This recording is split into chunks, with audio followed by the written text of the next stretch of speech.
안녕하세요. 윤쌤 채널입니다. 이번 시간은 53차 시 밀도차를 이용한 분리에 대해서 배워보도록 하겠습니다. 첫 번째로는요, 고체 혼합물이 섞여 있을 때 밀도 차이를 이용해서 분리하는 방법. 두 번째는 액체 혼합물을 밀도 차이를 이용해서 분리하는 방법. 그런 다음에 이 밀도 차이를 이용해서 혼합물을 분리하는 생활 속에서 볼 수 있는 예에 대해서 알아보도록 하겠습니다. 첫 번째로 고체 혼합물의 분리는요, 일단 액체를 이용합니다. 어떤 액체냐면요, 밀도가 그 고체 혼합물 두 물질의 중간 정도가 되는 밀도를 가지고 있는 액체여야 해요.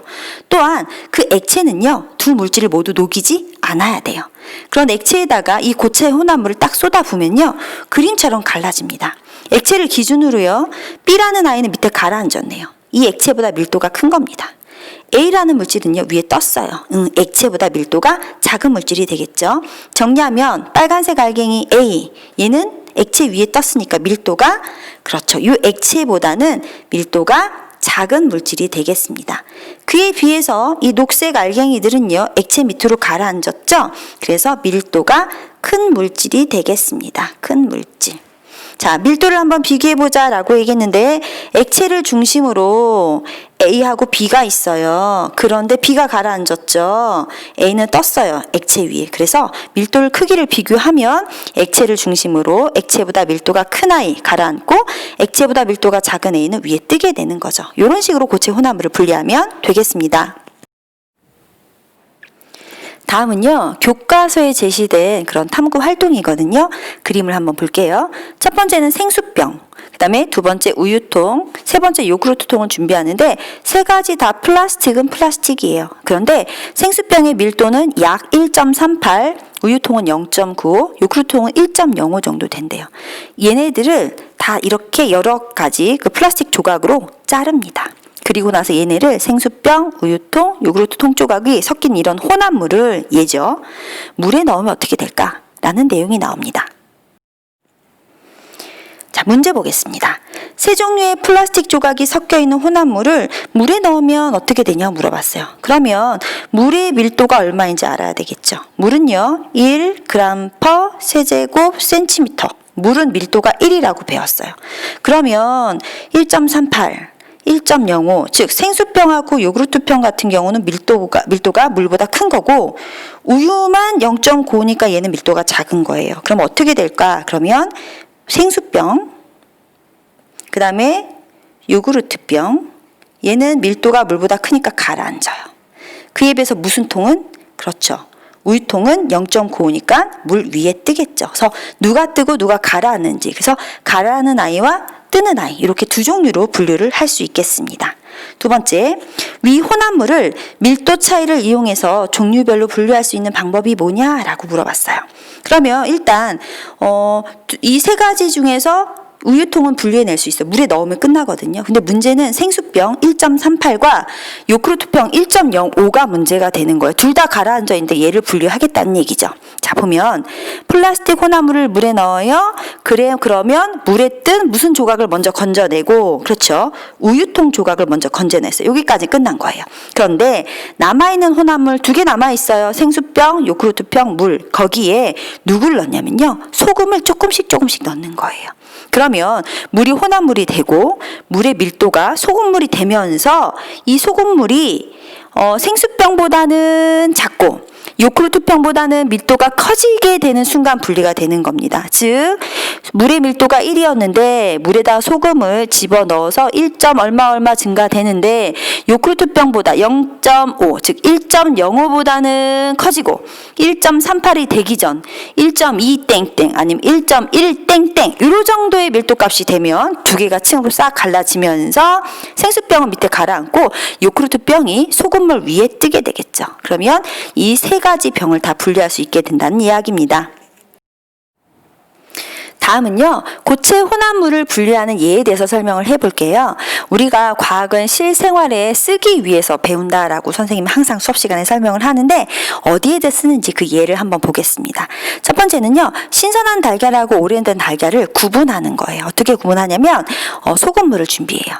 소금물에다가 달걀을 띄웠을 때 신선한 달걀은 밑에 가라앉고요. 그런 다음에 오래된 달걀은 위에 떠요. 왜냐면 오래된 달걀일수록 달걀 안에 이렇게 기포, 우리 달걀을 구운 달걀 이런 거 까먹을 때 보면 안에 이렇게 기포 이렇게 들어있죠.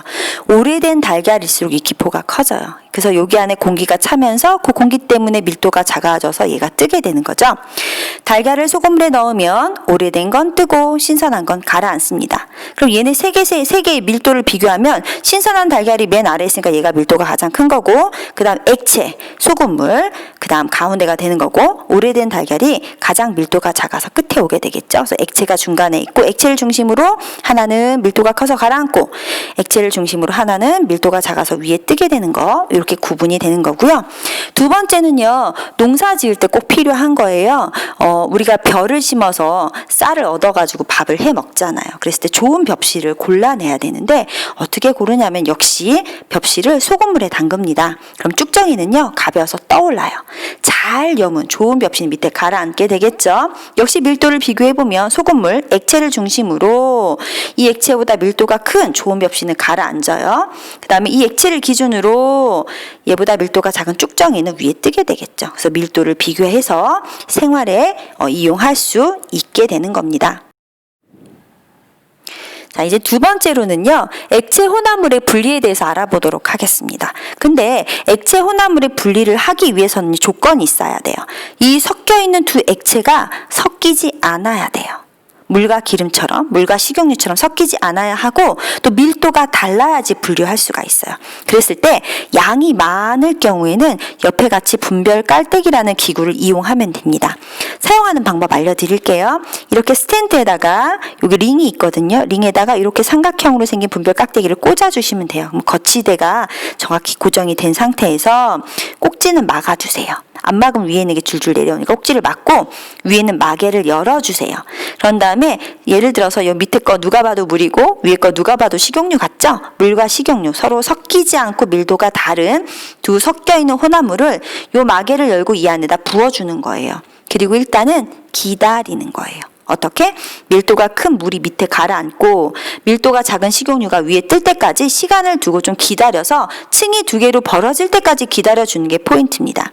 그리고 나서 꼭지를 열면요, 밑에 밀도가 큰 찔부터, 즉 물부터 되겠죠. 쫄쫄쫄쫄 빠져나오게 되는 거예요. 그런데 잘 보고 있다가 여기 물과 식용유가 이르는 그 경계 부분일 때는요, 꼭지를 얼른 막아야 돼요.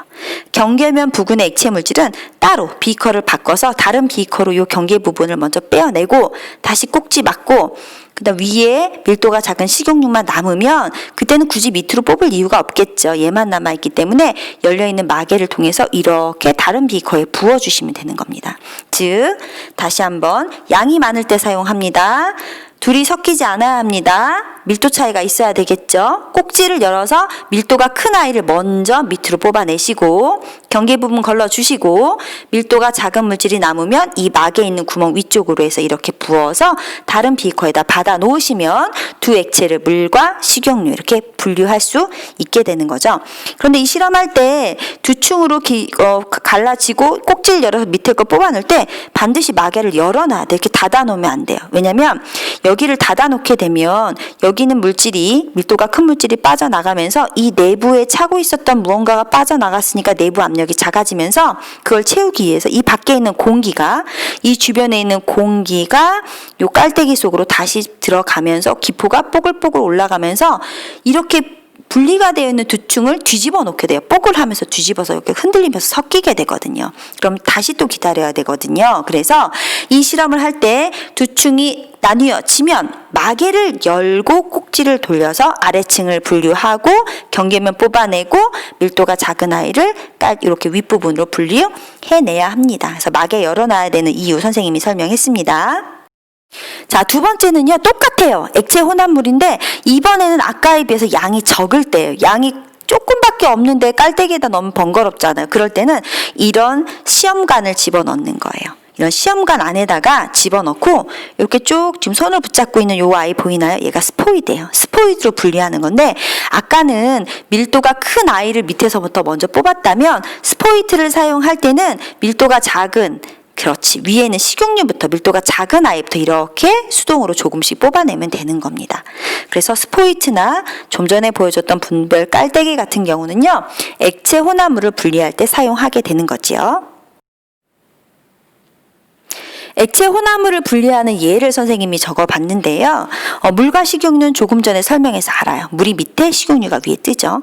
간장을 가지고 양념장을 만드는 거 옆에 그림. 간장이 있는데 참기름을 너무 많이 부은 거예요. 여기 우리도 들어가야 되는데 야채들 기다리고 있어요. 참기름이 너무 많이 들어갔어요. 걱정하지 마세요. 간장 위에 참기름 뜨죠. 참기름의 밀도가 작으니까요. 수저 갖다가 위에 뜬 참기름을 좀 걷어내면 되겠죠. 물과 에테르, 물이 밑에 에테르가 위에. 사야마탄소와 물, 사야마탄소가 아래, 물이 위에. 그래서 지금 선생님이 물과 식용유 했을 때 왼쪽에 있는 아이들이 전부 다 밀도가 큰 아이들이에요. 이렇게. 그래서 이렇게 층이 생길 경우 분리해낼 수 있는 예를 설명했습니다.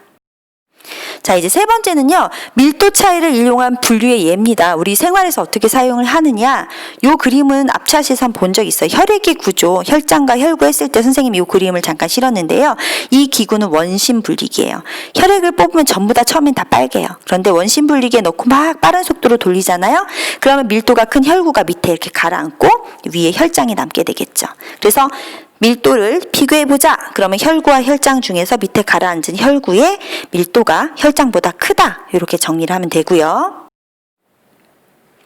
밀도차를 이용한 분리의 예 두 번째입니다. 두 번째는 사금을 채취하는 방법인데요. 사금할 때 이 사자가 모래사자를 얘기해요. 모래 안에 굉장히 작은 금 조각이 섞여 있는데 우리는 모래는 필요 없고 금만 모을 겁니다. 방법은 그림과 같습니다. 이렇게 오목하게 파인 그릇이 필요해요. 거기다가 사금을 집어넣어요. 모래하고 금 조각이 섞여 있는 거죠. 그 섞인 모래를 그릇에 담은 다음에 물속에서 얘를 왔다 갔다 흔들어 주는 거예요. 그럼 밀도가 작은 모래나 흙은 물에 씻겨서 빠져나가고요. 밀도가 큰 금만 여기에 고이게 되는 거죠. 자, 밀도를 비교해봐라 그랬으니까 사금은 밀도가 가장 큰 거고 그 다음에 물, 그 다음에 모래 이런 식으로 세 가지의 밀도를 비교할 수 있겠지요. 그 다음 세 번째, 뉴스나 신문에서 많이 나오는 이야기예요. 바다에 기름이 유출된 상태. 세 번째 예가 되겠습니다. 바다에 기름이 유출이 된 거예요. 그래서 바닷물하고 섞이지 않고 바다 위에 쭉 떠서 넓게 퍼지게 되겠죠. 이럴 때는 기름막이라고 하는 거 이렇게 쳐주는 겁니다. 그래서 기름이 더는 못 퍼져나가게 막아주고요. 뜰채로 떠내거나 흡착포를 이용해서 여기다 던져가지고 흡착포가 기름을 빨아들이게 한 다음에 걷어내는 그런 수동적인 방법으로 기름을 제거해야 합니다.